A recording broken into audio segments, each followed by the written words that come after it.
Соңғы 5 жылда заңгерлерге деген сұраныс артып келе жатыр. Өйткені қазіргі таңда біздің елімізде 7,5 миллион адамда несие бар.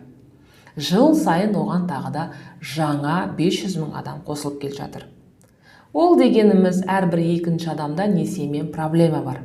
Несиесі просрочка болуы мүмкін, немесе счеттары арестке түсіп қалуы да мүмкін. Менің ойымша, әр отбасыда бір заңгер болу қажет.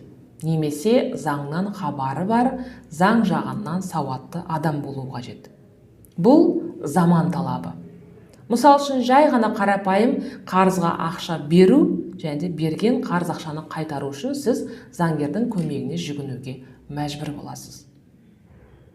Ал кейбір жағдайларда машинаны сату немесе үйді сатып алу деген сияқты, ол кезде де сізге заңгердің көмегі қажет болады.